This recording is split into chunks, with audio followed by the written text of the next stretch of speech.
வணக்கம். உணவே அமிர்தம் நிகழ்ச்சியில உங்கள சந்திக்கிறதுல ரொம்பவே மகிழ்ச்சி.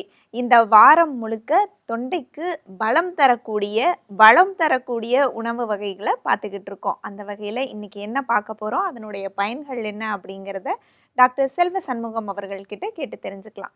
வணக்கம் டாக்டர். வணக்கம்மா. டாக்டர், இன்னைக்கு நம்ம குரலுக்கு வளம் தரக்கூடிய, தொண்டைக்கு பலம் தரக்கூடிய உணவா எதை பார்க்க போறோம்? இன்னைக்கு அதிமதுரம் அதை அடிப்படையாக வச்சு ஒரு பொடி செய்யலாம்னு இருக்கிறோம். வெள்ளை மிளகு பார்த்துருக்கீங்களா நீங்கள்?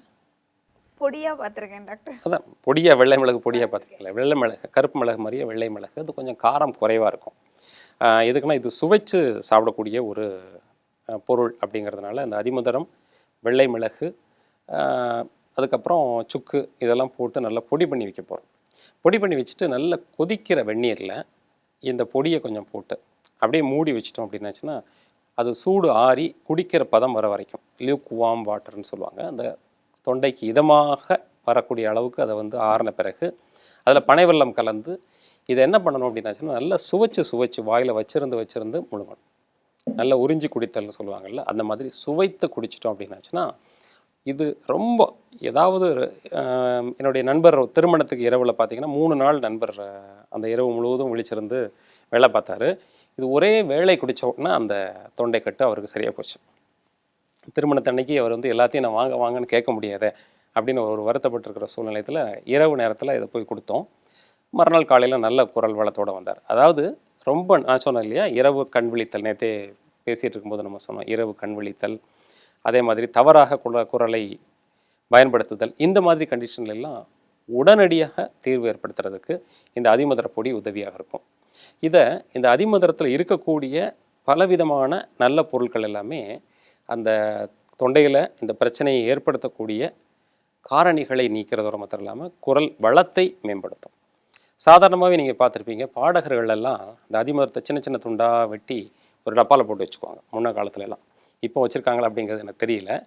அதை ஒரு சின்ன அதிமதுர துண்டை வாயில் அடக்கிக்குவாங்க, பல்லில் கடிச்சிக்கிட்டு சாதாரணமாக பேசும்போது அந்த உமிழ்நீரை முழுங்கிக்கிட்டே இருப்பாங்க. ஏதாவது ஒரு காரணத்தினால தொண்டையில் பாதிப்பு இருந்தாலும் அந்த அதிமதுரத்தை நீக்கிடும். அதிமதுரம் வந்து அந்த பாதிப்பை நீக்கிடும். இன்னொரு பக்கம் குரல் இனிமையாக இருக்கிறதுக்கும் அந்த அதிமதுரம் உதவியாக இருக்கும். ஏற்கனவே இருக்கக்கூடிய குரல் மாறாமல் இருக்கிற வரைக்கும் தான் வந்து அந்த பாடகர்களுக்கு மக்கள் மத்தியில் மதிப்பு இருக்கும். குரல் திடீர்னு மாறி போச்சு அப்படின்னாச்சுன்னா வேற யாரோ பாடுறாங்கன்னு சொல்லிட்டு அந்த ஒரு மரியாதை குறைஞ்சி போயிடும்.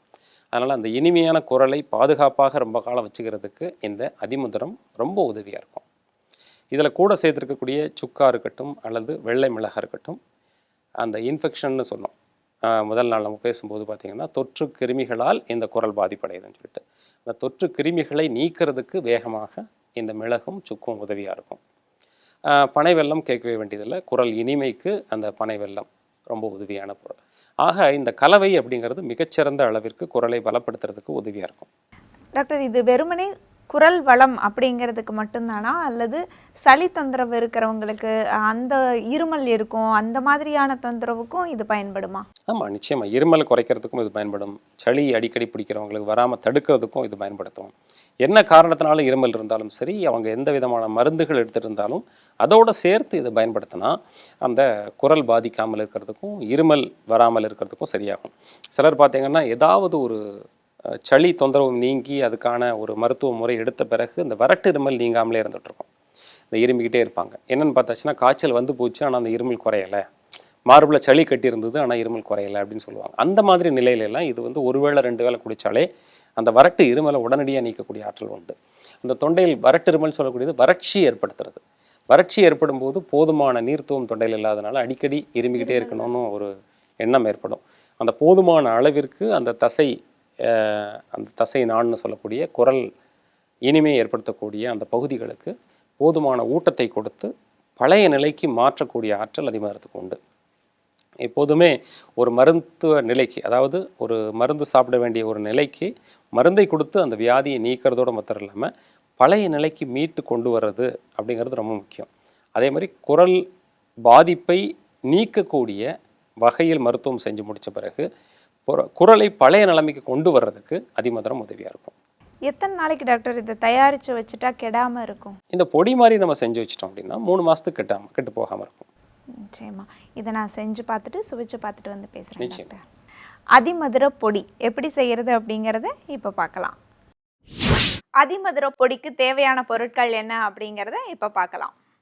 அதிமதுர பொடி, கடுக்காய், சுக்கு, வெள்ளை மிளகு, பனங்கற்கண்டு. இப்போ இது எல்லாத்தையும் சேர்த்து நம்ம அரைச்சிக்கலாம். அதிமதுரம் அப்படியே கிடைச்சாலும் நீங்கள் வாங்கிக்கோங்க. நான் பொடி சேர்த்துக்கிறேன்.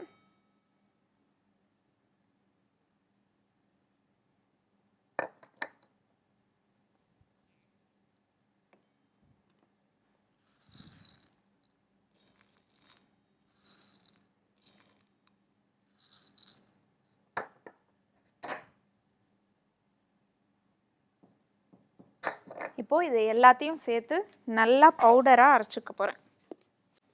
இந்த நேரத்தில் நம்ம சுடுதண்ணி வச்சிடலாம். 1 கப்பு தண்ணி நான் ஊற்றிக்கிறேன்.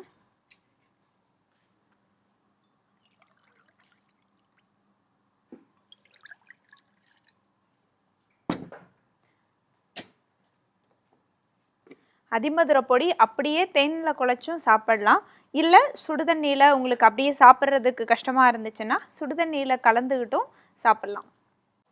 இப்போது இந்த பொடியை நான் அரைச்சிக்கிறேன்.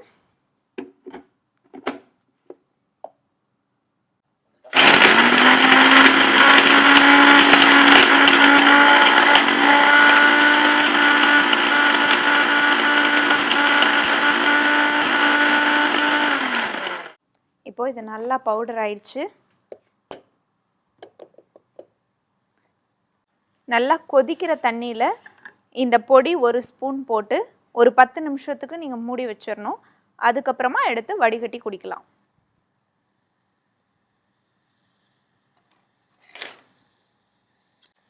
தண்ணி நல்லா சூடாயிடுச்சு. இதில் நான் 1 ஸ்பூன் அளவுக்கு இந்த பொடியை சேர்த்துக்கிறேன். இது கூடயே பனை வெல்லமும் நான் சேர்த்துக்கிறேன். இந்த பனை வெல்லம் நல்லா கரையணும்.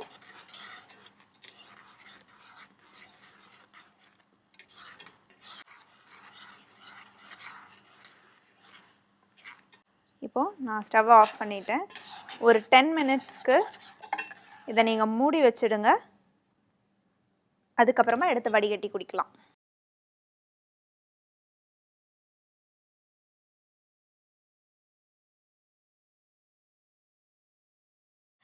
இப்போது நம்ம இந்த பொடியில் சேர்த்துருக்கிற பொருட்கள் எல்லாம் ஒரு குறிப்பிட்ட அளவில் தான் சேர்க்கணும். அதாவது அதிமதுரம் 50 கிராம் நீங்கள் எடுத்துக்கிட்டிங்கன்னா வெள்ளை மிளகு 10 கிராம், அதே மாதிரி சுக்கு 10 கிராம், கடுக்காய் 10 கிராம், இதுதான் உங்களுக்கு டிஃபால்ட்டான அளவு. இது நீங்கள் அதிகமாக அரைக்கிறதா இருந்தால் அதுக்கேற்ற மாதிரி நீங்கள் பண்ணிக்கலாம்.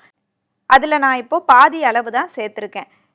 இதை சாப்பிடும்போது டாக்டர் ஏற்கனவே சொன்ன மாதிரி குரல் கம்மல் இருக்கிறவங்க, சளி தொந்தரவு இருக்கிறவங்களுக்கெல்லாம் இது ரொம்பவே நல்லதாக இருக்கும். உடனடியான தீர்வு இருக்கும். சரி, இது தயாராகிடுச்சு. நம்ம வடிகட்டி இதை சுவைச்சு பார்க்கலாம்.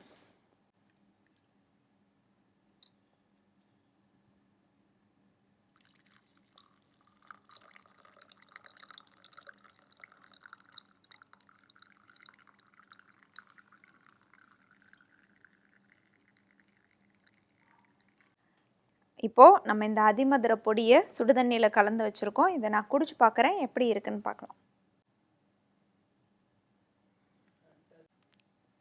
நல்லா ஒரு கார சுவை இருக்குது. நமக்கு பொதுவாக அந்த குரல் கனமாக இருக்கும். அந்த கம்மல் இருக்கும்போதெல்லாம் பார்த்திங்கன்னா ஒரு மாதிரி கனமாக இருக்கிற மாதிரி ஒரு ஃபீலிங் இருக்கும்.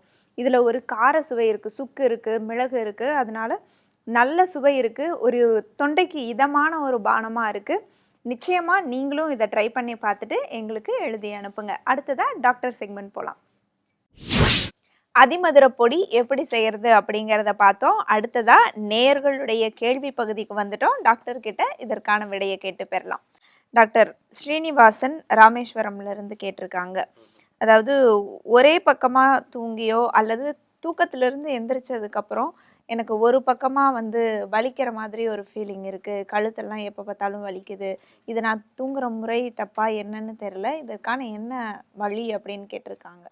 பொதுவாக அந்த கழுத்தில் வலி வருது அப்படின்னாச்சுன்னா இந்த காலகட்டத்தில் அதுக்கு காமனான காரணம், அதாவது பொதுவான காரணம் என்ன அப்படின்னாச்சுன்னா கழுத்து எலும்புகளினுடைய இடையில இருக்கக்கூடிய ஜவ்வு, எலும்புகளை சுற்றி இருக்கக்கூடிய தசை, இதில் ஏற்படக்கூடிய ஒரு மாறுபாடு, ஆங்கிலத்தில் செர்விக்கல் ஸ்பாண்டிலோசிஸ்ன்னு சொல்லுவாங்க. இது ஒரு இருக்கிறதுக்கான காரணம் இருக்குது. ஏன்னா நிறைய பேர் எப்போதுமே இந்த வாகனங்களை உபயோகிக்கிறது ரொம்ப வழக்கமாக இருக்குது. டூ வீலர் அல்லது காரை வந்து பயன்படுத்துறது. இதிலெல்லாம் என்ன ஆகும் அப்படின்னாச்சுன்னா, போதுமான அந்த ஷாக் அப்சார்ப்ஷன் சொல்லுவாங்க. அது இல்லாத நிலையில் வேகமாக அந்த வண்டி ஓட்டுறது, தொடர்ச்சியாக வண்டி ஓட்டுறது, ரொம்ப நேரம் வந்து ஒரு செடன்ட்ரி லைஃப் ஸ்டைல்னு உட்காந்துக்கிட்டே இருக்கிறது, கழுத்துக்கு போதுமான பயிற்சி இல்லாதது, இந்த மாதிரி காரணத்துல எல்லாம் இது வரலாம். படுத்து தூங்குறதுனாலன்னு மட்டும் இல்லை, தூங்குறதுல முறை அப்படிங்கிறதையும் நம்ம சொல்கிறேன். ஆனால் கழுத்தில் உள்ள இந்த அடிப்படை பிரச்சனையை வந்து சரிப்படுத்தணும். அதே மாதிரி தூங்கும்போது பார்த்தீங்கன்னா, ரொம்ப மெத்தை மாதிரியான ஒரு நிலை இல்லாமல் சாதாரண மரக்கட்டில் அல்லது தரையில் பாய் விரித்து, தலையணை வந்து ரொம்ப உயரம் இல்லாமல் கொஞ்சம் உயரம் குறைவான உயரத்தில் தலையணை வச்சு படுத்தாச்சுன்னா இது சரியாக போயிடும். கழுத்துக்கு சில தைலங்கள் இருக்குது. காயத்திருமேனி தைலம்னு ஒரு தைலம் இருக்குது, பிண்ட தைலம்னு ஒரு தைலம் இருக்குது. இதெல்லாம் வந்து பிரச்சனை ஏற்படுத்தாத தைலங்கள். இதை வேறு யாரையாவது விட்டு நல்லா தடவி கழுத்து பகுதியில் கையிலெல்லாம் நல்லா நீவி விட்டு வெந்நீர் வச்சு ஒத்தரம் கொடுத்தாச்சுன்னா இந்த நிலை மாறும். இது தொடர்ந்து இருந்துட்டு இருந்ததுன்னா அருகில் இருக்கக்கூடிய சித்த மருத்துவரை போய் பார்த்தாச்சுன்னா இதுக்கான தீர்வு கிடைக்கும். நிச்சயமா டாக்டர். மனோகரன் பெரம்பூர்ல இருந்து கேட்டிருக்காரு. ரத்தக்கட்டு அடிபட்டா ரத்தக்கட்டு ஏற்பட்டுறது, அது நீண்ட நாட்களுக்கு அவருக்கு சரியாக மாட்டேங்குது. இந்த மாதிரி தொந்தரவு எனக்கு எப்போ ஏற்படும் போதுமே இருக்கு அப்படின்னு சொல்றாரு. ரத்தக்கட்டு ஏற்பட்டா உடனடியா தீர்வு கிடைக்குமா சித்த மருத்துவத்துல? நிறைய மருந்துகள் இருக்குது. எளிமையான மருந்து அப்படின்றது நாட்டு மருந்து கடையில் கரிய போலம்னு கிடைக்கும். இது வந்து கற்றாழை பால்னு பேர். இதை சித்த மருந்து கடைகளில் போய் கேட்டிங்கன்னா மூசாம்பர பற்று அப்படின்னு பேர். மூசாம்பரம் அப்படிங்கிறதும் கரிய போலம் அப்படிங்கிறதும் கற்றாழையிலேருந்து வரக்கூடிய அந்த பகுதியை சொல்லுவாங்க. இந்த மூசாம்பர பற்று அப்படிங்கிற ஒரு பொடி வந்து ரெடிமேடாகவே கிடைக்குது.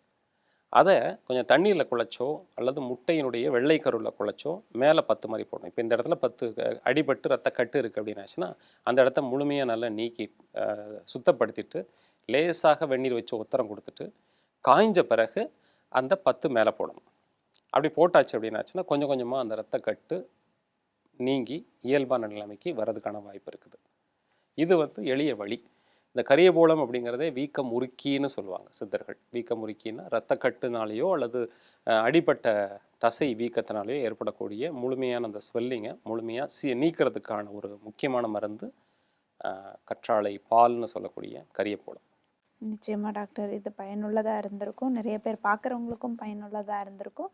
இன்னைக்கு நம்ம பார்த்த அதிமதுர பொடியாகட்டும், நேயர்களுக்கான கேள்விகளாகட்டும் மிக சிறப்பாக அமைஞ்சது. எல்லாருக்கும் பயனுள்ளதாகவும் இருக்கும். மிக்க நன்றி டாக்டர். நன்றி. மீண்டும் நாளை நிகழ்ச்சியில் சந்திக்கலாம். வணக்கம்.